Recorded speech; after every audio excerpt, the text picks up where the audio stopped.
दुल्हन को मिला ऐसा प्लान कि वो कमाई में अंबानी अडानी को पीछे छोड़ देती। उसका भोलापन जल्द उसे करोड़पति बना देता, लेकिन चतुराई महंगी पड़ गई। महंगे कपड़े, जेवरात और महंगी कारों का सपना वो देख चुकी थी। लेकिन आपने शादी करके घर बसाना तो सुना होगा, लेकिन शादी करके पैसा कमाना पहली बार सुनेंगे। यह मामला है सहारनपुर का, जहां पुलिस के हत्या एक ऐसा गिरोह के 2 शातिर अभियुक्त लगे हैं जो शादी का लड्डू खिलाकर ठगी को अंजाम दिया करते थे।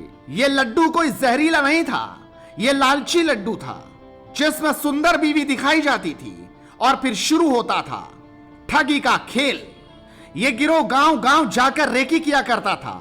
अविवाहित युवकों को सुंदर बीवी दिखाने का लालच देता था, फिर शुरू होता था ठगी का असली खेल। सब कुछ इस तरह से अंजाम दिया जाता था कि किसी को शक ना हो। शादी भी होती थी, शादी के फर्जी कागजात भी तैयार किए जाते थे। जब पैसे खत्म हो जाते थे तो कुछ लड़की से गलत आरोप लगवाकर और पैसे ऐंठे जाते थे और कमाया जाता था भरपूर पैसा। लेकिन जैसे इन्हें पता चलता था कि अगलों को तुम्हारी साजिश का पता न चल जाए, फिर ये रफू चक्कर हो जाते थे और निकल जाते थे किसी दूसरे की तलाश में। केवल उत्तर प्रदेश ही नहीं, अन्य राज्यों में भी अंजाम दे चुके थे कई वारदातों को। पैसों की चमक उसे अंधा बना चुकी थी। उसके सपने बड़े हो चुके थे। वो अंबानी की तरह अमीर बनना चाहती थी, वो अडानी को पछाड़ना चाहती थी। वीडियो में आप जिस गीता नामक ठग महिला को देख रहे हैं, ये जिला उधमनगर की रहने वाली है, जिसके द्वारा ये पूरा गिरोह ठगी की वारदात को अंजाम दिया करता था।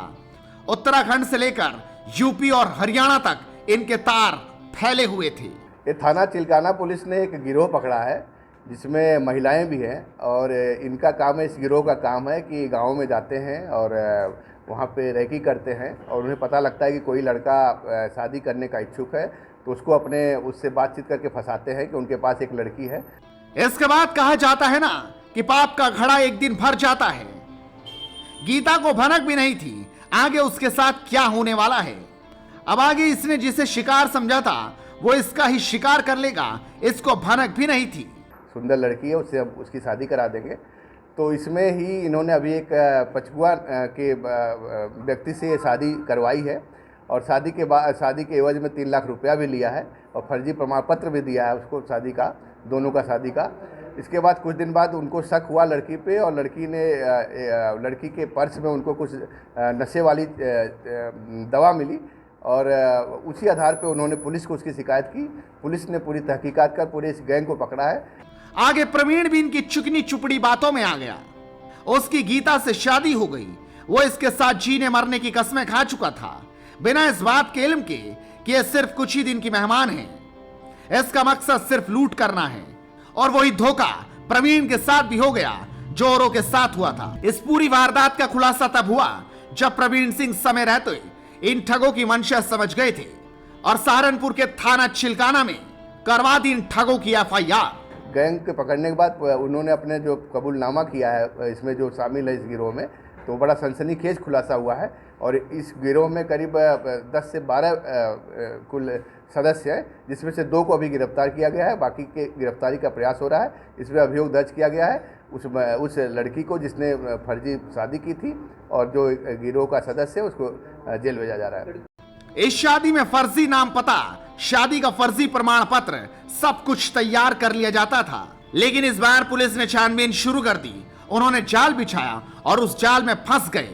गीता और उसका साथी धरा गया, जिसके बाद पुलिस एक्शन मोड में आ गई। और 20 सितंबर सुबह 11 बजे जैसे ही अशफाक के घर ठक ठक की आवाज आती है, सामने पुलिस थी। उसने भागने की कोशिश तो की, लेकिन पुलिस के जाल में वो आधमका।